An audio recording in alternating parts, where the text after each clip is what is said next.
আমি মহেশ। আমার জন্ম 1979 সালে। হয়তো মৃত্যু পর্যন্ত আমি এখানে থাকবো, হয়তো 2030 কিংবা 40 যদি পৃথিবী থাকে। আমি কেবল জানতে চাই 1979 সালের আগে পর্যন্ত আমি কোথায় ছিলাম, মৃত্যুর পর আমি কোথায় থাকব। যদি এই পৃথিবীতে থাকি একটা নির্দিষ্ট সময় পর্যন্ত, আমি তখন কার প্রতিনিধিত্ব করব? ভাই প্রশ্ন করলেন যে তিনি 1979 সালে জন্মগ্রহণ করেন এবং বর্তমানে তিনি ইউএইতে আছেন। তিনি জানতে চান পরে তিনি কোথায় থাকবেন। তিনি বলছেন খুব সম্ভবত তিনি এখানে 2030 সাল পর্যন্ত থাকবেন যদি পৃথিবী থাকে।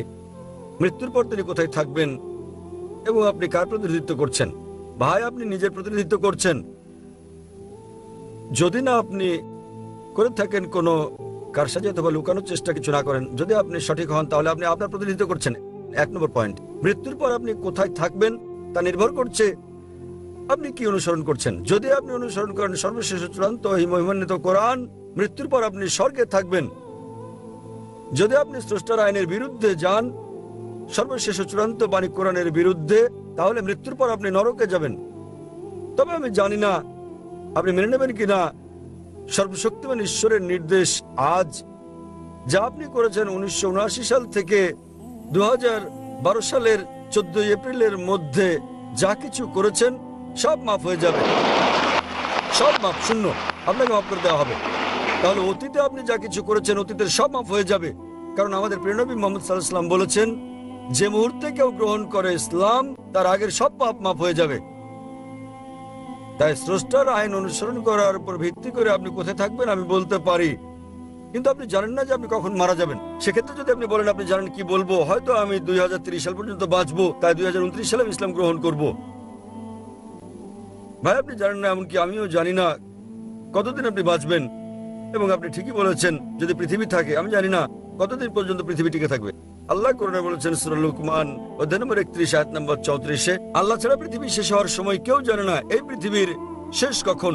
আমরা জানি না এটা কত বছর থাকবে, কত দশক থাকবে, আমরা জানি না কতদিন আপনি বাঁচবেন, আমি বাঁচবো, আমি জানি না। সুতরাং উত্তম হচ্ছে যখনই আপনি সত্য জানতে পারলেন তখনই তা গ্রহণ করেন। অতীতের সব গুনাহ মাফ হয়ে যাবে। তারপর আপনি চেষ্টা করেন অনুশীলন অনুসরণের যতটা আপনি পারেন। তাহলে মৃত্যুর পর আপনি কোথায় থাকবেন তা আপনার উপরে নির্ভর করবে। আমি কেবল আপনাকে পথটা বলে দিতে পারি। আল্লাহ কোরআনে বলেছেন সূরা গাসিয়া অধ্যায় নম্বর 88 আয়াত নম্বর 21 ও 22, আল্লাহ বলেছেন তিনি নবীকে বলছেন তোমার দায়িত্ব বাণী পৌঁছে দেয়া, হেদায়েত দান করা আল্লাহ সুবহানাহু ওয়া তাআলার হাতে। তাই আমি আপনাকে জিজ্ঞেস করতে পারি ভাই, মৃত্যুর পর আপনি স্বর্গে না নরকে যেতে চান? আপনার মৃত্যুর পর আপনি কি স্বর্গে যেতে চান না নরকে? সত্যি বলতে কি আমি জানি না। আপনি জানেন না? কারণ আমার কাছে স্বর্গ নরক সবকিছুই এখানে, এটা আমাদের উপর নির্ভর করে। হ্যাঁ, এটা অস্থায়ী। স্বর্গ নরক আপনি জানেন অস্থায়ী। যেমন আমি আগে বলেছি কোরআনে বলা হয়েছে সূরা মুলক অধ্যায় নম্বর 67 আয়াত নম্বর 2, আল্লাযী খালাকাল মাউতা ওয়াল হায়াতা, তিনি আল্লাহ যিনি সৃষ্টি করেছেন মৃত্যু ও জীবন, যাতে তিনি পরীক্ষা করতে পারেন তোমাদের মধ্যে কর্মে কে উত্তম। এটা একটা পরীক্ষা। এই পৃথিবীতে মানুষ গড়ে 60-70 বছর বাঁচতে পারে, কেউ আবার মারা যায় 20 বছরে, কেউ 50 বছরে, কেউ বা বাঁচে 100 বছর, গড়ে হতে পারে 60-70 বছর। তাই এটা একটা অস্থায়ী জীবন, পরবর্তী জীবন অসীম।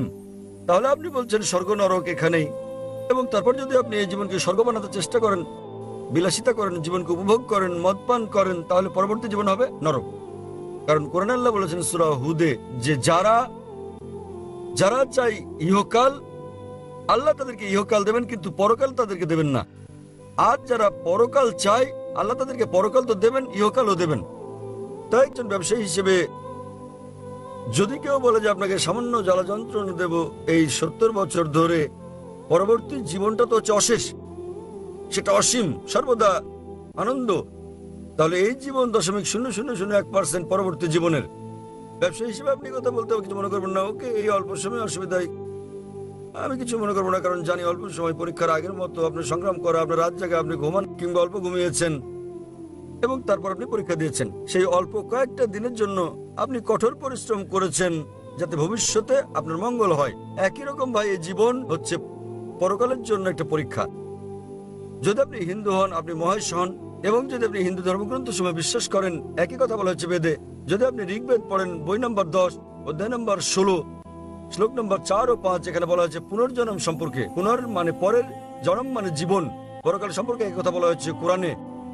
তাই এই জীবনে আপনি এসেছেন এবং এর পরের জীবন, জন্ম পুনর্জন্মের, জন্ম মৃত্যু জন্ম মৃত্যু জন্ম মৃত্যু চক্রের কথা বেদে বলা হয়নি। এতে বলা হয়েছে পুনর্জন্মের কথা, মানে পরের জীবন যাপনে বলা হয়েছে। তাহলে একজন প্রকৃত ভালো মানুষ, এটা ভাববেন, একজন ভালো ব্যবসায়ী হিসেবে পরের জীবনটা বহু গুণ করতে থাকুন। এই জীবন ক্ষুদ্র, অতি ক্ষুদ্র, নগণ্য, 0.0001% পরের জীবনের তুলনায়। তাই জ্ঞানী ব্যক্তি হিসেবে এই জীবনে কষ্ট পেতে আপনি কিছু মনে করবেন না, যাতে আপনার পরের জীবনটা কাটে স্বর্গে, জান্নাতে। তাহলে ভাই, আপনি কি পরের জীবনে স্বর্গে না নরকে যেতে চান? ভাই, জি স্যার। পরের জীবনে কি আপনি স্বর্গে যেতে চান নাকি নরকে? না স্যার, আমি পরের জীবন লাভের কথা ভাবছি না। কারণ পরের জীবন লাভ করতে চাইলে যদি আমি পরের জীবন নিতে যাই তা... আপনি কি হিন্দু ধর্মগ্রন্থ সময় বিশ্বাস করেন? জি স্যার। আপনি বিশ্বাস করেন? বেদে বিশ্বাস করেন না? ধর্মগ্রন্থ নয়, কিছু পয়েন্ট। আপনি কি বেদে বিশ্বাস করেন? হ্যাঁ, তবে আমি বেদের বেশি কিছু জানি না। কিন্তু আপনি বিশ্বাস করেন এটা পবিত্র গ্রন্থ, ঠিক? কি? আপনি বিশ্বাস করেন যে এটা ঈশ্বরের বাণী? না, আমি ভাবি আমি ঈশ্বর, আপনি ঈশ্বর, সবাই ঈশ্বর। ঈশ্বর, যা হিন্দু ধর্ম বলে আকাম ব্রহ্ম স্বামী। ঈশ্বরের সংজ্ঞাটা কি?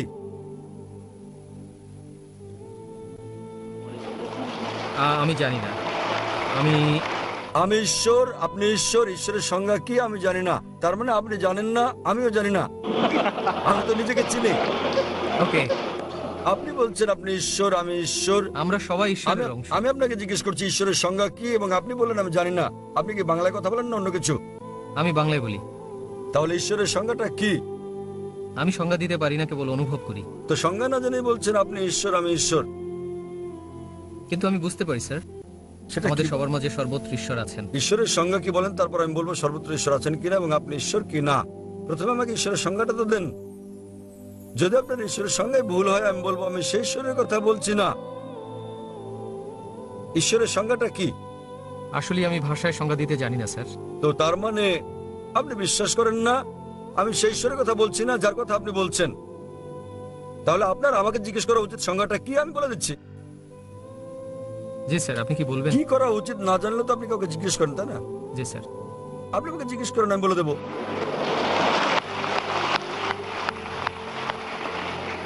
বেদ এবং উপনিষদে দেয়া ঈশ্বরের সংজ্ঞার পর আমি আসবো কোরআনে।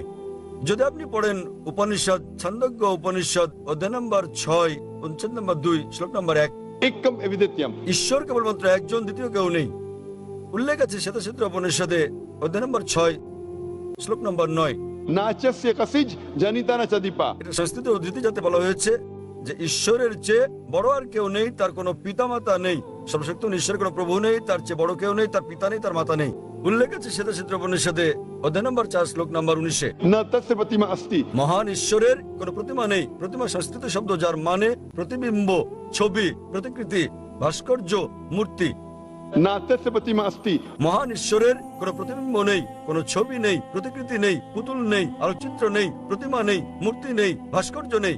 একই কথা বলা হয়েছে যজুর্বেদে 32 নম্বর অধ্যায়ের শ্লোক নম্বর 3। न तस्य प्रतिमा अस्ति। মহান ঈশ্বরের কোনো প্রতিবিম্ব নেই, কোনো ছবি নেই, কোনো প্রতিকৃতি নেই, কোনো আলোকচিত্র নেই, ভাস্কর্য নেই। আরো বলা হয়েছে হিন্দু ধর্মের ব্রহ্মসূত্রে एकम ब्रह्म द्योत्या नास्ते नीना नास्ते किंचन। ঈশ্বর কেবলমাত্র একজন, দ্বিতীয় কেউ নেই, আর কেউ নেই, আর কেউ নেই, আর কোথাও। তো এই সংজ্ঞার উপর ভিত্তি করে ঈশ্বর একজন, তার মতো কেউ নেই। এবং কোরআনে আরো বলা হয়েছে সূরা ইখলাসে অধ্যায় নম্বর 112, আয়াত নম্বর 1 থেকে 4। ঈশ্বরের সংজ্ঞা হচ্ছে, कुल हुवल्लाहु अहद। বলো তিনি আল্লাহ এক এবং অদ্বিতীয়। अल्लाहु समद। আল্লাহ চিরস্থায়ী ও চিরঞ্জীব। लम यलिद वलम यूलद। তিনি কাউকে জন্ম দেননি, কখনো জন্ম নেননি, वलम यकुल लहु कुफुवन अहद। এবং তার সমকক্ষ কেউ নেই। कुल हुवल्लाहु अहद। বলো আল্লাহ এক এবং অদ্বিতীয়। মানুষ কি কেবলমাত্র আপনি একা, নাকি আমি একাই মানুষ? হ্যাঁ কি না? হ্যাঁ কি না? আমি একজন মানুষ। শুধুমাত্র আপনি কি একাই মানুষ, কেবলমাত্র একা? না না না, আমি অনেকের कुल মধ্যে একজন। हुवल्लाहु अहद। বলো তিনি আল্লাহ এক এবং অদ্বিতীয়। अल्लाहु समद। আল্লাহ সার্বভৌম চিরস্থায়ী। আপনি কি সার্বভৌম চিরস্থায়ী? আপনি কি সার্বভৌম এবং চিরস্থায়ী? না। তো কিভাবে আপনি ঈশ্বর হতে পারেন? আমি চিরস্থায়ী নই, আমি কিভাবে ঈশ্বর হতে পারি? लम यलिद वलम यूलद। তিনি কাউকে জন্ম দেননি, তাকে কেউ জন্ম দেয়নি। আপনাকে কি জন্ম দেওয়া হয়েছে? আপনি কি জন্ম নিয়েছেন? আপনি জন্মেছেন কি না? হ্যাঁ। তাহলে কি করে আপনি ঈশ্বর হবেন? এমনকি আমি জন্ম নিয়েছি, আমি কি করে ঈশ্বর হই? আপনার কি সন্তান আছে? আমি জন্ম দিয়েছি, আমার সন্তান আছে। আপনার সন্তান আছে? হ্যাঁ। কিভাবে আপনি ঈশ্বর হতে পারেন? ولم يكن له كفوا أحد। তার সমকক্ষ কেউ নেই। আসলে তার মানে আপনার আমি যা ঈশ্বরের বলছি- সংজ্ঞা ভুলে যান। আপনি ঈশ্বর সম্পর্কে যা বলেছেন, আমি আমার দেয়া ঈশ্বরের সংজ্ঞা বলছি। ঈশ্বর সম্পর্কে আপনি যা বলেছেন তা এখন ভুলে যান। সেটা হতে পারে গড, হতে পারে ছোট হাতের জি। আমি ছোট হাতের জি দিয়ে গডের কথা বলছি না যা আপনি বলছেন। আমি বলছি বড় হাতের জি দিয়ে গড। তিনি কেবলমাত্র একজন, তিনি সর্বশক্তিমান, তিনি চিরঞ্জীব, তিনি কাউকে জন্ম দেননি, তাকে কেউ জন্ম দেয়নি, তার সমকক্ষ কেউ নেই। এই সংজ্ঞার উপর ভিত্তি করে আপনি নিজেকে ঈশ্বর বলতে পারেন কি? আমি কি নিজেকে ঈশ্বর বলতে পারি?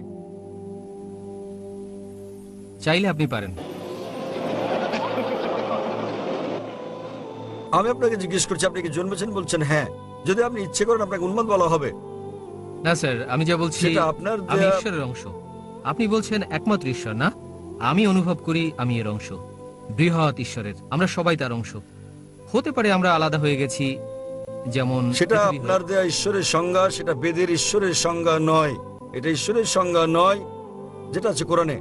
তাহলে আমি বলি এই ঈশ্বর এক ভিন্ন ঈশ্বর। আমি সেই ঈশ্বরের কথা বলছি না যেটা আপনি বিশ্বাস করেন। আমি সেই ঈশ্বরের কথা বলছি যাকে আমি বিশ্বাস করি। তিনি এক, তিনি সবকিছুর অংশ নন। আপনার ঈশ্বর আপাতত ভুলে যান, পাশে সরিয়ে রাখুন। ফাইন, যে ঈশ্বরের কথা আপনি বলছেন তাকে আপাতত সরিয়ে রাখুন। আমি আমার ঈশ্বরের সংজ্ঞার কথা বলছি। আপনি বুঝলেন? তিনি কেবলমাত্র একজন, তিনি সর্বশক্তিমান। আপনি কি সর্বশক্তিমান? আপনি কি সর্বশক্তিমান? না, সর্বশক্তিমান নই। তাহলে আপনি ঈশ্বর নন। আমি যার কথা বলছি, যে ঈশ্বরের কথা আপনি বলছেন সেটা বাদ দেন। ওকে। ঠিক আছে, আমি আমার ঈশ্বরের কথা বলছি। তাহলে লা ইলাহা, কোনো ঈশ্বর নেই, সব মিথ্যা দেবতারা ভুল, আপনি তাদের বাদ দেন। আমি সঠিক সংজ্ঞার কথা বলছি। যদি কেউ বলে যে 2 + 2 = 5, এই সমীকরণ বাদ দেন। ঈশ্বর যার কথা আমি বলছি, সত্তা যার কথা আমি বলছি, তিনি একক, তিনি সর্বশক্তিমান, তিনি চিরঞ্জীব, তিনি কাউকে জন্ম দেননি, তাকে কেউ জন্ম দেয়নি, তিনি জন্ম নেননি, তিনি কাউকে জন্ম দেননি, এবং তার সমতুল্য কেউ নেই, তিনি কেবলমাত্র একজন। আপনি কি এরকম একজন ঈশ্বরে বিশ্বাস করেন? না স্যার, আমি বিশ্বাস করি না। সেটাই সমস্যা। তার মানে আপনি সত্যিকারের ঈশ্বরে বিশ্বাসী নন। আপনার প্রতি আমার অনুরোধ, হিন্দু ধর্মগ্রন্থ সমূহের যে উদ্ধৃতি আমি দিয়েছি সেগুলো পড়ুন, বাড়িতে আমি গিয়ে কোরআনের বলতে চাই, অনুবাদ পড়ুন। আমি- আসল ঈশ্বরকে আপনি খুঁজে বের করার চেষ্টা করুন। এসব ভুয়া ঈশ্বরদের নয়, আমি ঈশ্বর, আপনি ঈশ্বর। আমি নিজেকে ঈশ্বর বিবেচনা করি না। আপনি আমাকে ঈশ্বর বললে আমি বলবো হ্যাঁ ঈশ্বর।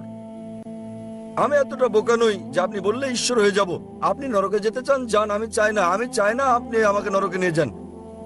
আমি স্বর্গে যেতে চাচ্ছি, আপনাকেও স্বর্গে নিতে চাই আমি।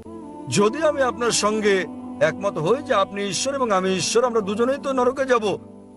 আমি চাই দুজনেই স্বর্গে যাই। তাই আমি অনুরোধ করি আপনি আপনার ধর্মগ্রন্থ পড়ুন, বেদ, উপনিষদ, কোরআন পড়ুন, নিজেকে শিক্ষা দিন এবং আমার সঙ্গে যোগ দিন। আমরা দুজনেই স্বর্গে যাব ইনশাআল্লাহ। ধন্যবাদ, ধন্যবাদ।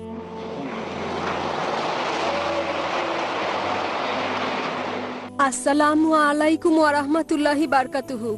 আমি জিজ্ঞেস করতে চাই কিভাবে আমি দাওয়াহ দিতে পারি আমার পিতামাতার কাছে। তারা ইসলামে বিশ্বাস করতে শুরু করেছে, আল্লাহকে বিশ্বাস, বিচার দিবসে বিশ্বাস করতে। যেভাবে হোক আমি তাদের বোঝাতে চাই যে ইসলাম সবচেয়ে ভালো এবং ইসলাম বাদে জীবনে কিছুই নেই। আমি তাদের বাঁচাতে চাই নরকের অগ্নি থেকে। প্লিজ প্লিজ আমাকে বলুন কিভাবে কিভাবে আমি তা করব, কিভাবে? বোন, কোন ধর্ম আপনার পিতামাতা অনুসরণ করেন? হিন্দু। হিন্দু। বোন, আপনার কাছে আমার অনুরোধ, আমি এই প্রশ্নের উত্তর দেওয়ার আগে, যেমন ভাই মুসা বলেছেন ইসলামে আমরা আমিরকে অনুসরণ করি, আয়োজক কমিটির চেয়ারম্যান অনুমতি দিয়েছেন, আপনি অন্য আয়োজকদের ভুলে যান। যখন ডক্টর আহমেদ সাওয়ানি আমাদের অনুমতি দিয়েছেন, নিচের কমিটিকে আপনার মানতে হবে না, ইসলামে আমরা আমিরকে মানি, তাহলে আমরা চালিয়ে যাবো। যতক্ষণ অমুসলিমরা এখানে আছেন আমরা চালিয়ে যাব। বোন প্রশ্ন করেছেন যে কিভাবে তিনি তার পিতামাতাকে সাহায্য করতে পারেন যারা আছেন হিন্দু, তাদেরকে ইসলামের পথে আনতে, যা তিনি বিশ্বাস করেন সত্য ধর্ম হিসেবে। বোন, দাওয়া দেওয়ার জন্য অন্যতম মাস্টার কি পবিত্র কোরআনের সূরা আলে ইমরান অধ্যায় নম্বর 3 আয়াত নম্বর 64, যাতে বলা হয়েছে تعالوا إلى كلمة سواء بيننا وبينكم। এসো সেই কথায় যা তোমাদের ও আমাদের মধ্যে এক। প্রথম সাদৃশ্য কি? আল্লাহ নাবুদা ইল্লাল্লাহ, আমরা আল্লাহ ছাড়া কারো ইবাদত করব না। তাই আমার অনুরোধ থাকবে আপনি আমার ডিভিডি নিতে পারেন যাতে আমি বর্ণনা করেছি হিন্দু ধর্ম ও ইসলাম ধর্মের মধ্যে সাদৃশ্য নিয়ে। এই ডিভিডির উপর ভিত্তি করে আপনি কখনো আপনার পিতামাতাকে কষ্ট দেবেন না, কারণ এই ডিভিডির ভিত্তিক কোরআনের আয়াত যে অভিন্ন বিষয়ের দিকে এসো, এবং ইনশাল্লাহ একবার আপনি এই ডিভিডি দেখান, যদি তারা যৌক্তিক হন, যদি তারা সত্যবাদী হন, ইনশাল্লাহ আল্লাহ তাদের সত্যের পথ দেখাবেন। প্লিজ আবার বলুন ডিভিডি নাম প্লিজ। ডিভিডির নাম হচ্ছে ইসলাম ও হিন্দু ধর্মের মধ্যে সাদৃশ্য সমূহ। আরো অন্যান্য ডিভিডি আছে, আমার শত শত ডিভিডি আছে, আপনি কয়েকটি পছন্দ করতে পারেন। শ্রী শ্রী রবিশঙ্করের সঙ্গে বিতর্কের ডিভিডি, পবিত্র ধর্মগ্রন্থ সমূহের আলোকে ইসলাম ও হিন্দু ধর্মে ঈশ্বরের ধারণা, এটাও বেশ ভালো। আরো ডিভিডি আছে যেমন বিশ্ব ভ্রাতৃত্ব, যাতে হিন্দু ধর্মের কথা বলা হয়েছে। আমার অনুরোধ, আপনি তাদেরকে এই ডিভিডি গুলো দেখতে বলবেন, এবং আমি আরো অনুরোধ করব, যখন আপনি পিতামাতার সঙ্গে দেখা করবেন তাদের বেশি ভালোবাসবেন, তাদেরকে বেশি সম্মান করবেন। তারা যা বলে মানবেন, কেবলমাত্র যদি তারা কোরআন ও সহিহ হাদিসের বিরুদ্ধে কিছু বলে, সেটা ছাড়া, যা আল্লাহ এবং তার রাসূলের বিরুদ্ধে। অন্য ব্যাপারে আপনি তাদের মেনে চলুন। এবং আমি সবসময় ধর্মান্তরিতদের বলি, ধরুন তারা আপনাকে এমন একটা কিছু করতে বললো যা আপনি পছন্দ করেন না, কিন্তু সেটা হারাম নয় ইসলামে। উদাহরণস্বরূপ তারা বলল যে নীল রঙের পোশাকটি তুমি পরো, আপনি বললেন না মা, নীল রং তো আমি পছন্দ করি না। আপনি ইসলাম কবুল করলেও নীল রঙের পোশাক তো হারাম নয়। তখন আপনি আপনার মাকে বলেন, যেহেতু তুমি আমার মা, তুমি আমাকে নীল রঙের পোশাক পরতে বলছো, তাই আমি নীল রং পছন্দ না করলেও পরবো। তখন আপনার মা বুঝবেন, আমার মেয়ে তো মুসলিম হওয়ার পর আমাকে অনেক বেশি সম্মান করছে, বেশি মান্য করে চলছে। কেবল যে জিনিসগুলো তারা আপনাকে করতে বলে যা আল্লাহ এবং তার রাসূলের বিরুদ্ধে, কোরআন এবং সহিহ হাদিসের বিরুদ্ধে যায়, সেগুলো মানবেন না, অন্য সবকিছু মানবেন। যখন তারা এই পরিবর্তন দেখবে, আমার মেয়ে আমাকে বেশি ভালোবাসছে, আমাকে বেশি সম্মান করছে, বেশি বেশি যত্ন নিচ্ছে আমার, সে আমার বেশি খোঁজ খবর রাখছে, একটা পার্থক্য তো অবশ্যই থাকবে। সেজন্যই আমি চাই আমি আমার পিতামাতাকে এখানে আনবো বেড়াতে 1-2 মাস পর, এবং আমি অনেক খেদমত করব আমার পিতামাতার। ইনশাআল্লাহ ইনশাআল্লাহ আমরা আল্লাহ সুবহানাহু ওয়া তাআলার কাছে প্রার্থনা করব, তিনি যেন আপনাকে আপনার পিতামাতাকে সরল পথে আনতে সাহায্য করেন, এবং আল্লাহ সুবহানাহু ওয়া তাআলার কাছে প্রার্থনা করব যে ইনশাআল্লাহ আল্লাহ আপনার পিতামাতা উভয়কে যেন হেদায়েত নসিব করেন। ইনশাআল্লাহ। এখানে উপস্থিত সকল অমুসলিম ভাই বোনদের কাছে আমার একটি বার্তা আছে, প্লিজ ইসলাম কবুল করুন, আল্লাহর ওপর বিশ্বাস করুন। কারণ আমি জানি, আমি ভালো করে জানি, ইসলাম ছাড়া জীবন বৃথা, আল্লাহর ইবাদত ছাড়া জীবন অর্থহীন। আপনারা মরা মানুষের মতো। প্লিজ ইসলাম কবুল করুন। ইসলাম হচ্ছে স্বর্ণ, প্লিজ এই স্বর্ণ গ্রহণ করুন। লা ইলাহা ইল্লাল্লাহ মুহাম্মাদুর আল্লাহ রাসূলুল্লাহ। আপনাকে রহমত করুন এবং রক্ষা করুন। প্রিয় বোন, বাম দিকের সারিতে ভাইদের মাইকে কি কোনো অমুসলিম আছেন? হ্যাঁ ভাই, একজন আছেন। ওকে, প্রশ্ন করুন ভাই। শুভ সন্ধ্যা ডক্টর জাকির এবং যারা উপস্থিত আছেন। আমার কোনো কিছু বলার আগে আমি কেবল বলতে চাই, আমি যা জিজ্ঞেস করছি তাতে কাউকে অসম্মান করা আমার লক্ষ্য নয়, এবং এবং এবং সবার কাছে আমি খুবই তরুণ, তাই কিছু বেঠিক বললে আমাকে ক্ষমা করবেন। আমার প্রশ্ন হচ্ছে, যতদূর আমি দেখেছি এবং জেনেছি, আমার চতুর্পাশে আমি দেখেছি ইসলাম প্রতিমা পূজায় বিশ্বাস করে না। তাই আমি জানতে চাই প্রতিমা পূজায় বিশ্বাস না করার কারণ কি? এটা আমার প্রথম প্রশ্ন। ভাই প্রশ্ন করলেন যে তার বিশ্বাস মতে ইসলাম প্রতিমা পূজায় বিশ্বাস করে না। কেন ইসলাম প্রতিমা পূজায় বিশ্বাস করে না? যে কারণে ইসলাম প্রতিমা পূজায় বিশ্বাস করে না তা হচ্ছে এটা নিষিদ্ধ। পয়েন্ট নাম্বার 1, আপনি ঈশ্বরের প্রতিমা বানাতে পারেন না। ঈশ্বরের প্রতিমা বানালেন আপনি ঈশ্বরকে অবমাননা করলেন। ধরেন আপনি প্রতিমা বানালেন এবং ধরেন প্রতিমাটা পড়ে গেল, প্রতিমাটার কি হলো? সেটা ভেঙে গেল। যদি প্রতিমা নিজেকে সাহায্য করতে না পারে, কিভাবে আপনাকে সাহায্য করতে পারবে? স্যার, কিন্তু এখানে আমার পয়েন্ট হচ্ছে, যদি ঈশ্বরের প্রতিমা থাকে, সেটা আসল ঈশ্বর না হতে পারে যিনি বিরাজমান, কিন্তু এটি আমাকে তার প্রতি উপাসনায় সহায়তা করে, প্রার্থনায় মনোযোগ বাড়িয়ে দেয়। যদি এটা সাহায্য করে আসল প্রার্থনায় মনোযোগ বাড়াতে, আপনার কি ধারণা এটা কি ঠিক? ভাই বলছেন যে সে প্রতিমা যদি ঈশ্বরের প্রতি মনোনিবেশে সহায়তা করে, সেটা কি তার জন্য ভালো নয়? কিন্তু ঈশ্বর যখন বলছেন আমার প্রতিমা বানিও না, তবুও কি আপনি বলবেন এটা স্রষ্টাকে মনোনিবেশে সাহায্য করে? এটা কি ঠিক না ভুল? যদি আপনি ঈশ্বরকে ভালোবাসেন তাহলে তাকে মান্য করবেন কিনা? যদি আপনি ঈশ্বরকে ভালোবাসেন তাকে মানতে হবে। ধরুন আপনি একটা কোম্পানিতে কাজ করেন এবং বস আপনাকে বলছেন যথাসময়ে অফিসে আসুন, আপনাকে ঠিক 10টায় আসতে হবে। আপনি বলবেন না, আমি যদি 11টায় আসি, আমি ঘুমাবো, আরো ফ্রেশ থাকবো, আমি 11টায় আসবো। সেটা কি ঠিক না ভুল? সেটা ভুল। এরপর কিছু লোক আসলো 10টায়, কেউ 11টায়, কেউ আবার আসলো 12টায়। না, কিন্তু আপনি জানেন আমি ভালো কাজ করতে পারি। কেউ আসলো 1টায়, আবার কেউ আসলো 2টোর সময়। আপনার কি ধারণা কোম্পানিটি ভালো চলবে? না, আমি আমার বসকে খুব ভালোবাসি, বস বলছেন যথাসময়ে আসুনটা মানে 10টা। যদি আপনি বসকে ভালো না বাসেন তাহলে আপনি দেরি করে আসতে পারেন আর রেজিস্টারে লিখে দিতে পারেন আমি ঠিক সময় এসেছি। এটা হচ্ছে প্রতারণা। তাই আল্লাহ স্পষ্ট করে বলে দিয়েছেন কোরআনে যে প্রতিমা পূজা করা নিষিদ্ধ। এটা এমনকি হিন্দু ধর্মগ্রন্থে উল্লেখ করা হয়েছে, সুস্পষ্ট করে বলা হয়েছে। আমি আগেও বলেছি, শ্বেতাসূত্র উপনিষদে আছে, অধ্যায় নম্বর 4 অনুচ্ছেদ নম্বর 19, যজুর্বেদ অধ্যায় নম্বর 32 অনুচ্ছেদ নম্বর 3। न तस्य प्रतिमा अस्ति। মহান ঈশ্বরের কোনো প্রতিমা নেই, কোনো প্রতিচ্ছবি নেই, কোনো ফটোগ্রাফ নেই, কোনো চিত্র নেই, কোনো প্রতিকৃতি নেই, কোনো প্রতিমা নেই, কোনো ভাস্কর্য নেই, কোনো মূর্তি নেই।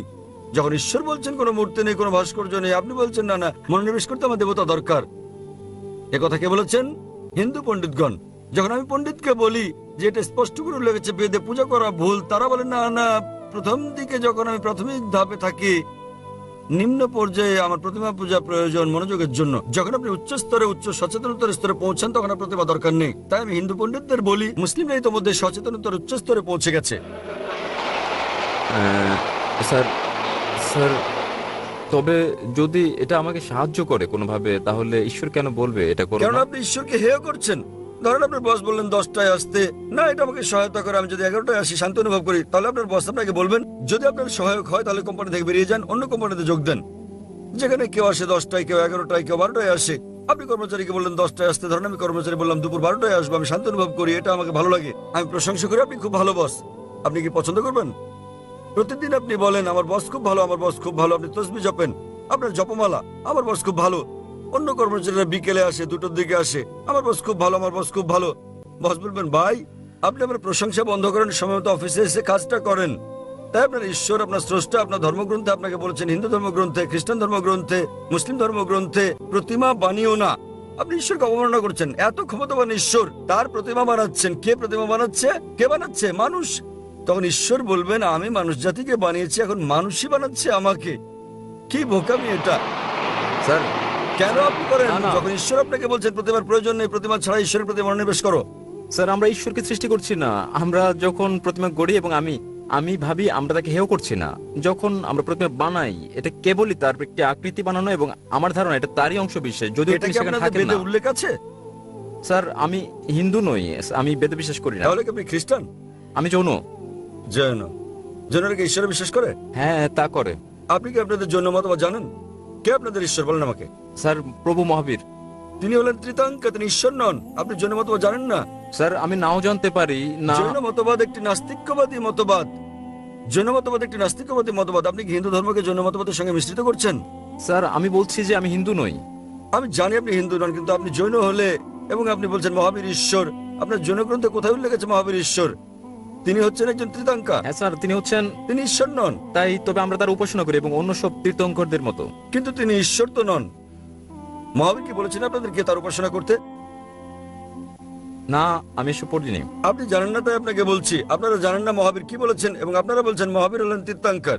এটা কি আপনার কর্তব্য না যে মহাবীর কি বলেছেন তা খুঁজে বের করা? হ্যাঁ স্যার তাই। তাহলে আমি কি করবো? তার মানে আপনি একজন অযৌক্তিক মানুষ। স্যার আমি কি? যখন আপনি কোনো কোম্পানিতে যোগদান করেন সেখানকার নিয়মকানুন মেনে চলেন না। জি স্যার। জৈনবাদ এক ধরনের নাস্তিক্যবাদ। তাই তারা সেখানে বিশ্বাস করে যে যারা জীবন লাভ করে তাদের মৃত্যু, জন্ম, জন্ম মৃত্যু, জন্ম মৃত্যু হয়। যদি আপনি চক্রমুক্ত হন, যখন আপনার কোনো ইতিবাচক নেতিবাচক দিক থাকে না, তখন আপনি লাভ করেন নির্বাণ, মোক্ষ। জৈনবাদ অনুসারে 24 জন মোক্ষ অর্জন করেছেন। জি স্যার। এবং মহাবীর হচ্ছেন 24তম তীর্থাঙ্কর। জি স্যার। 24তম। জি স্যার। তিনি ঈশ্বর নন। জি স্যার। তার মানে আপনি আপনার মহাবীরকে চেনেন না, জৈনবাদ সম্পর্কে জানেন না। কিভাবে আমি আপনার সঙ্গে জৈনবাদ নিয়ে কথা বলি? স্যার আমি এখানে তা বলছি না স্যার। আমি যা জানতে চাই তা হচ্ছে যে প্রতিমা পূজা।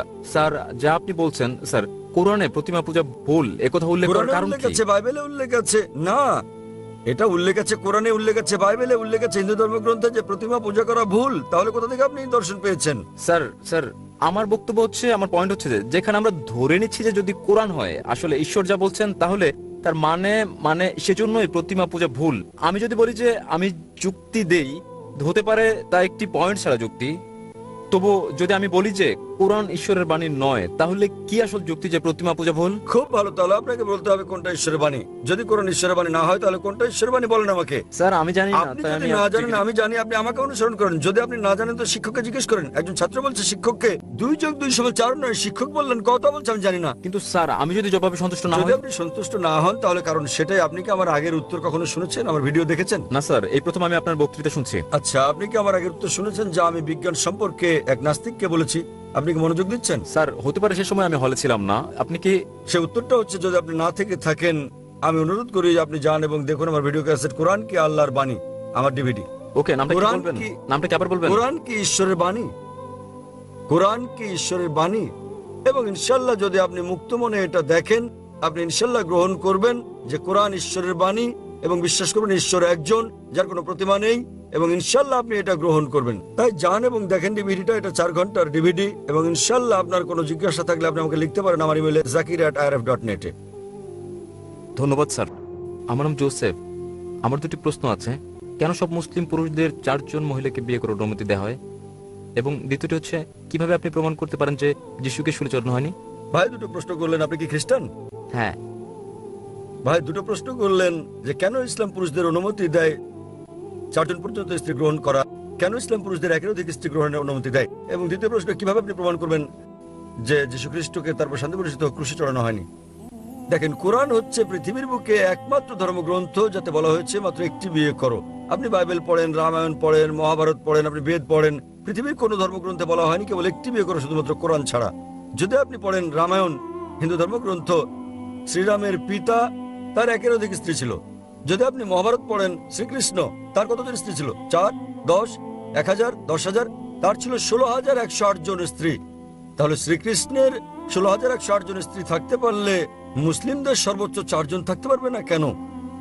আপনি যদি পড়েন ওল্ড টেস্টামেন্ট, এতে বলা হয়েছে যে সুলেমানের তার উপর শান্তি বর্ষিত হোক 700 জন স্ত্রী ছিল, ইব্রাহিমের তার উপর শান্তি বর্ষিত হোক 3 জন স্ত্রী ছিল। তাহলে ওল্ড টেস্টামেন্ট বলছে আপনি যত খুশি বিয়ে করতে পারেন। একই রকম বলা হয়েছে নিউ টেস্টামেন্টে যে আপনাকে ওল্ড টেস্টামেন্ট মানতে হবে। তাহলে হিন্দু ধর্ম, খ্রিস্ট ধর্ম, ইহুদি ধর্মে আপনি যত খুশি বিয়ে করতে পারেন। পরবর্তীতে যা হয়েছে, চার্চ বিধিনিষেধ আরোপ করেছে যে খ্রিস্টানরা মাত্র একটি বিয়ে করবে। এটা পরবর্তীতে রাব্বি গেরশম্যান ইয়াহুদা একটা আইন জারি করেন এবং বলেন ইহুদিরা কেবল একটি বিয়ে করবে, অন্যথায় আগে তারা বিয়ে করতো যার যত খুশি।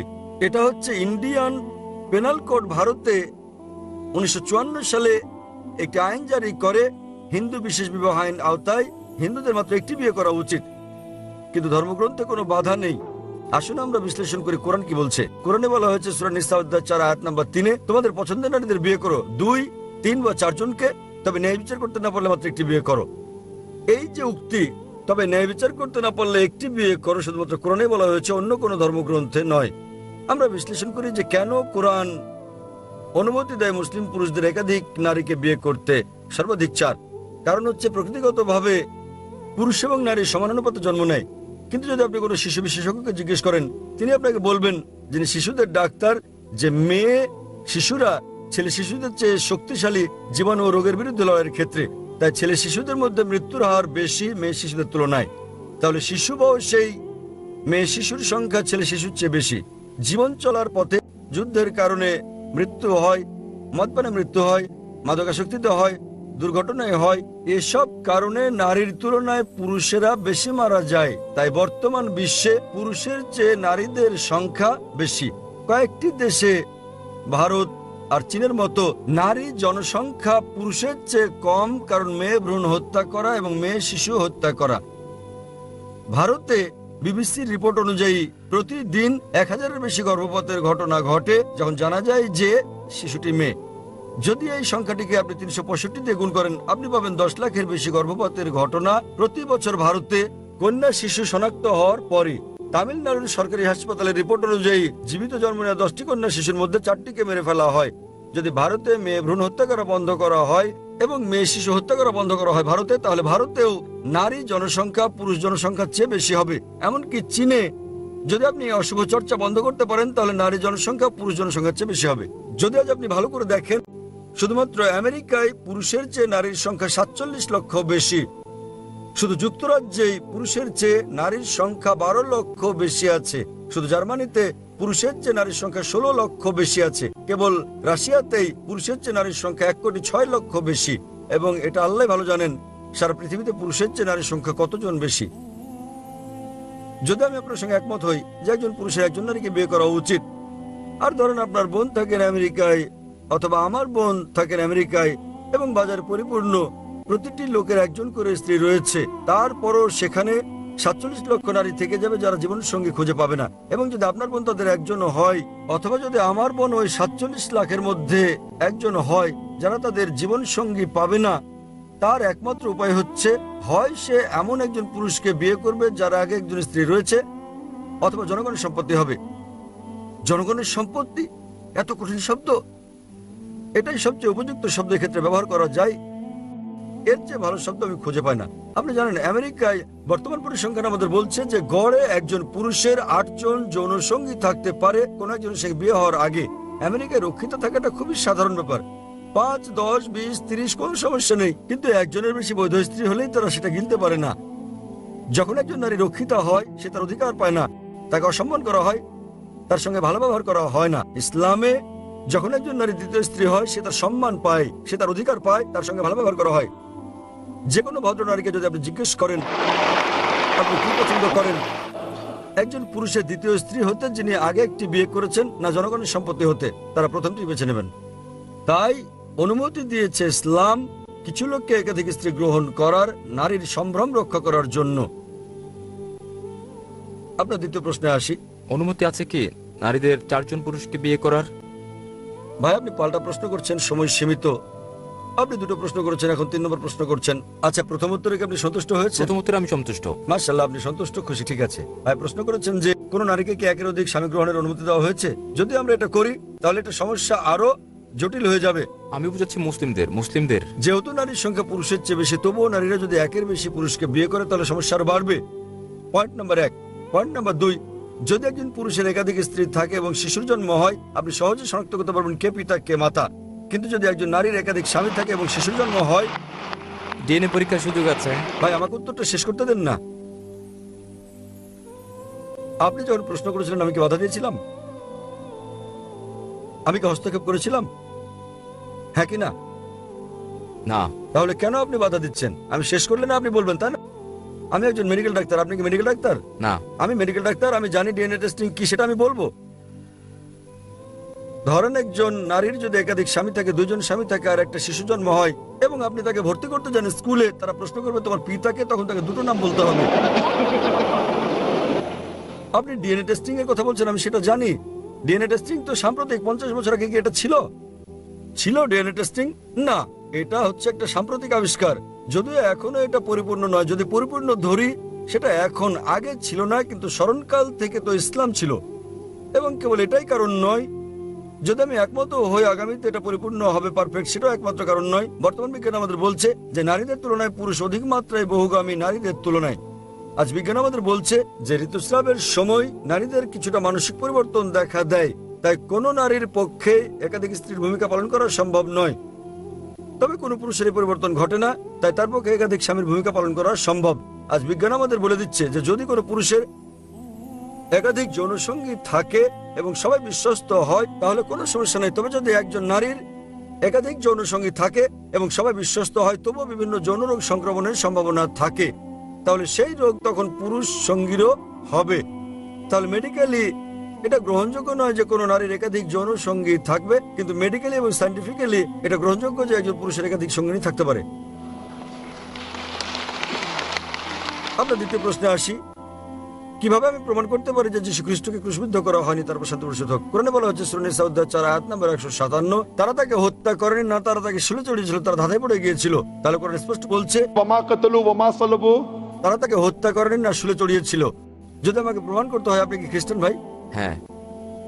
যদি আপনি পড়েন বাইবেলে উল্লেখ আছে গসপেল অফ ম্যাথিউ অধ্যায় নম্বর 12 অনুচ্ছেদ নম্বর 38, যখন লোকেরা যীশু খ্রিস্টের তার উপর শান্তি প্রসূতের কাছে আসে এবং বলে হে প্রভু আমাদের নিদর্শন দেখান, তখন যীশু খ্রিস্ট তার উপর শান্তি প্রসূতক বলেন হে অশুভ এবং জেনাকারী প্রজন্ম, একটি নিদর্শনের পর আরেকটি চাও, কোন নিদর্শনই তোমাদের দেখানো হবে না জোনা নিদর্শন ছাড়া। যেভাবে জোনা 3 দিন এবং 3 রাত মাছের পেটে ছিলেন সেভাবে মানব সন্তান 3 দিন এবং 3 রাত মাটির নিচে থাকবে। ভাই, আপনি কি জোনার গল্প জানেন? জোনা জোনা হ্যাঁ জানি। আপনি জানেন সর্বশক্তিমান ঈশ্বর জোনাকে বলছেন যে নিনেভায় যাও। জোনা ঈশ্বরের নবী হিসেবে তিনি জনগণকে বোঝালেন তারা বুঝবে না, তারা আমার কথা শুনবে না। তিনি জোপায় গেলেন, নিনেভায় যেতে ব্যর্থ হন। তিনি জাহাজে করে যাচ্ছিলেন, এরপর নৌকায় করে জোপায়। এই সময় সমুদ্রে ঝড় উঠল। বুক অব জোনা এই কথা উল্লেখ আছে, বুক অব জোনা 2 পৃষ্ঠারও কম। সে সময় কুসংস্কার ছিল যে সামুদ্রিক ঝড় কোনো ব্যক্তির কারণে হয় যে তার প্রভুকে অমান্য করে। যারা ঈশ্বরের নবী হয় তিনি স্বেচ্ছায় বলেন আমি তেমন একজন যে তার প্রভুকে অমান্য করেছে। এবং সে সময় একটা কুসংস্কার ছিল যদি লোকটিকে পানিতে নিক্ষেপ করা হয় তাহলে ঝড় থামে। তাই জন্য স্বেচ্ছায় বললেন আমি প্রভুকে অমান্য করেছি, আমাকে নৌকা থেকে ফেলে দিন। আমি আপনাকে জিজ্ঞেস করছি, জোনা কি তখন জীবিত ছিলেন না মৃত ছিলেন? জোনাকে যখন নৌকা থেকে সাগরে ফেলে দেওয়া হলো, ঝড় যখন আসলো, তখন জোনা কি জীবিত ছিলেন না মৃত? তিনি তিনি জীবিত ছিলেন। জীবিত। খুব ভালো। যখন কোনো লোককে সাগরে নিক্ষেপ করা হয় ঝড়ের সময়, তার মারা যাওয়াটাই স্বাভাবিক। জোনাকে যখন সাগরে ফেলে দেওয়া হয় তখন কি জীবিত ছিলেন না মৃত? তিনি জীবিত ছিলেন। জীবিত। যদি তিনি মারা যেতেন তাহলে বিস্ময় হতো না। ঝড়ের সময় সাধারণত মানুষ মারা যায়, তিনি বেঁচে যান, এটা ছিল বিস্ময়কর। একটা মাছ এসে তাকে গিলে ফেললো, মাছ তাকে গিলে ফেললো। যখন মাছ জোনাকে গিলে ফেললো তখন কি তিনি জীবিত না মৃত? জীবিত। জীবিত। 3 দিন এবং 3 রাত মাছটি তাকে পেটে নিয়ে সাগরে ঘুরলো। মাছের পেটে বসে 3 দিন এবং 3 রাত যেন সর্বশক্তিমান ঈশ্বরের প্রশংসা করলেন। যখন তিনি মাছের পেটে ছিলেন তখন কি মৃত ছিলেন না জীবিত ছিলেন? জীবিত। জীবিত। জীবিত জীবিত জীবিত। মাছটি তাকে বমি করে বের করে দিল। জোনা তীরে আসলেন, তিনি কি মৃত না জীবিত ছিলেন? জীবিত। জীবিত। জীবিত। জীবিত জীবিত জীবিত জীবিত জীবিত। বিস্ময়ের বিস্ময়, বিস্ময়ের বিস্ময়, বিস্ময়ের বিস্ময়। আমি আপনাকে জিজ্ঞেস করি, বাইবেল অনুযায়ী যীশু খ্রিস্টকে তার উপর শান্তি বর্ষিত হোক যখন ক্রস থেকে নিচে নামানো হলো, তাকে কবরে রাখা হলো। যখন তাকে কবরে রাখা হলো, কবরে কি যীশু খ্রিস্ট মৃত ছিলেন না জীবিত ছিলেন? তিনি মৃত ছিলেন। মৃত। মৃত। যদি তিনি মৃত হন, নিদর্শন তিনি পূর্ণ করেন কিনা? তাকে ঈশ্বর তুলে নিয়ে যান কবরস্থানে। কবরে তিনি মৃত ছিলেন না জীবিত ছিলেন? মৃত। মৃত না জীবিত? মৃত। যদি তিনি মারা যেতেন তিনি কি ভবিষ্যৎবাণী পূরণ করতেন? যীশু খ্রিস্ট তারপর শান্তি বর্ষিত বললেন জোনার নিদর্শন ছাড়া আর কোন নিদর্শন তোমাদেরকে দেওয়া হবে না। যেমন জনা 3 রাত এবং 3 দিন মাছের পেটে ছিলেন, তাই মানব সন্তানকে 3 দিন এবং 3 রাত মাটির নিচে থাকতে হবে। যদি জনা জীবিত থাকেন তাহলে ভবিষ্যৎবাণী পূরণের জন্য যীশু খ্রিস্ট তারপর শান্তি বর্ষিত হোক জীবিত না মৃত থাকা উচিত? তার জীবিত না মৃত থাকা উচিত? তার জীবিত থাকা উচিত। তার জীবিত থাকা উচিত এবং তিনি জীবিত ছিলেন। তাহলে কেন আপনি বলছেন তিনি মারা গেছেন? আপনি বলার চেষ্টা করছেন যীশু খ্রিস্ট তারপর শান্তি বর্ষিত হোক মিথ্যে বলেছেন। যদি আপনি বলেন তিনি মারা গেছেন তার মানে আপনি বলছেন যীশু খ্রিস্ট তারপর শান্তি বর্ষিত হোক মিথ্যাবাদী ছিলেন না। তার মানে যীশু জীবিত ছিলেন। চার্চ আপনাদেরকে যা বলছে সেটা ভুল। আপনি কি চার্চ না যীশু খ্রিস্টকে তারপর শান্তি বর্ষিত হোক বিশ্বাস করবেন? বাইবেল বলছে যিশু মারা গেছেন। কোথায় বলেছে? আমাকে রেফারেন্স দেন। আমি না না এই ব্যাপারে আমি জানি না। কিন্তু আপনি জোনার নিদর্শন সম্পর্কে জানেন, হ্যাঁ কিনা? হ্যাঁ। মাছের পেটে জোনা মৃত ছিলেন না জীবিত ছিলেন? জীবিত ছিলেন। তাহলে যীশু খ্রিস্টের কি পৃথিবীতে জীবিত না মৃত থাকা উচিত? কেন এটা বাইবেলে উল্লেখ নেই যে তিনি জীবিত ছিলেন? এটা উল্লেখ আছে। কোথায় বলা হয়েছে তিনি মারা গেছেন? এটা ধরে নেওয়া হয়েছে। রোমান সৈন্যরা ভেবেছিল তিনি মারা গেছেন। তারা একটা এলাকায় সন্ধান করে, তারা সন্ধান করলেও তিনি জীবিত ছিলেন। তাই যদি আপনি দেখেন আমার ভিডিও ক্যাসেট যীশু খ্রিস্ট কি সত্যি ক্রুশবিদ্ধ হয়েছিলেন, এখানে অনেক প্রমাণ রয়েছে। আমি আপনাকে একটা প্রমাণ দিচ্ছি। যীশু খ্রিস্ট তারপর শান্তি বর্ষিত হোক বলেননি আপনারা জানেন আমি মৃতকে প্রাণ দিই, তাই আমি ঈশ্বরের একজন লোক। তিনি সব ডিমকে এক ঝুড়িতে রেখেছিলেন। জোনা জীবিত না মৃত প্রশ্নে আপনি বললেন জোনা জীবিত ছিলেন তারপর শান্তি বর্ষিত হোক। তাহলে যীশু খ্রিস্টকে অবশ্যই জীবিত থাকতে হবে। কেন বলছেন তিনি মারা গেছেন? শুধুমাত্র যাজক বলেছেন তাই? তাহলে আপনি কি যাজককে বেশি বিশ্বাস করেন না বাইবেলে? আমি বাইবেলে বিশ্বাস করি। আপনি যীশু খ্রিস্টকে তারপর শান্তি বর্ষিত হোক বেশি বিশ্বাস করেন না যাজককে বেশি বিশ্বাস করেন? আমি যিশুকে বিশ্বাস করি। যীশু খ্রিস্ট তারপর শান্তি বর্ষিত হোক বলেছেন যেহেতু জোনা ছিলেন মাছের পেটের ভেতরে, তাই মানব সন্তানকে থাকতে হবে মাটির গভীরে। তাহলে জোনা মৃত না জীবিত ছিলেন? জোনা জীবিত ছিলেন। যীশু খ্রিস্টকে তাহলে জীবিত থাকতে হবে, জীবিত না মৃত? বাইবেল বলছে তিনি মারা গেছেন এবং জীবন ফিরে পেয়েছেন। বাইবেলে কোথায় বলা হয়েছে? আমাকে খুঁজতে হবে। তবে আমি আপনাকে বলছি গসপেল অফ ম্যাথিউ অধ্যায় নম্বর 12 অনুচ্ছেদ নম্বর 38 জোনার নিদর্শন আপনি জানেন তো না? জানি। সে সময় তিনি মৃত না জীবিত ছিলেন? জীবিত তাহলে ছিলেন। যখন আপনি জানেন জোনার নিদর্শন এবং আপনি জানেন না কোথায় বলা হয়েছে তিনি মারা গেছেন, আপনাকে মানতে হবে যা লাল কালিতে লেখা আছে। অনেক কিছু রয়েছে যা উল্লেখ করেছেন পল। যা যীশুখ্রিস্ট তারপর শান্তি প্রতিষ্ঠিত হোক এর উক্তির অংশ নয়। যদি আপনার জানা থাকে রেড লেটার বাইবেলের মতো কিছু আছে, রেড লেটার বাইবেল মানে যীশুখ্রিস্ট তারপর শান্তি প্রতিষ্ঠিত হোক যা বলেছেন তা লাল কালিতে লেখা। যদি আপনি কালো কালিতে লেখা কিছু আমাকে বলেন, আমি বিশ্বাস করবো না। কেন? সেটা যীশুখ্রিস্ট বা ঈসা আলাইহিস সালামের বাণী নয়। আপনি অগ্রাধিকার দেবেন যীশুখ্রিস্টকে তারপর শান্তি প্রতিষ্ঠিত হোক না পলকে? যীশু খ্রিস্টকে। আমি আপনাকে যে উদ্ধৃতি দিচ্ছি লাল কালিতে লেখা, গসপেল অফ ম্যাথু, নোট করুন, গসপেল অফ ম্যাথু অধ্যায় নম্বর 12 অনুচ্ছেদ নম্বর 38। তাই আমাকে কালো কালির লেখা কোনো উদ্ধৃতি দেবেন না। এই ভুল প্রমাণের জন্য আমাকে লাল কালিতে লেখা একটা উদ্ধৃতি দিতে হবে, অর্থাৎ যা যীশুখ্রিস্ট বা ঈসা আলাইহিস সালাম নিজে বলেছেন। আমি আপনাকে অনুরোধ করি বাড়িতে যান, বাইবেল পড়েন, এবং যখন আপনি বুঝতে পারবেন ইনশাআল্লাহ আপনি সত্য খুঁজে পাবেন। ধন্যবাদ।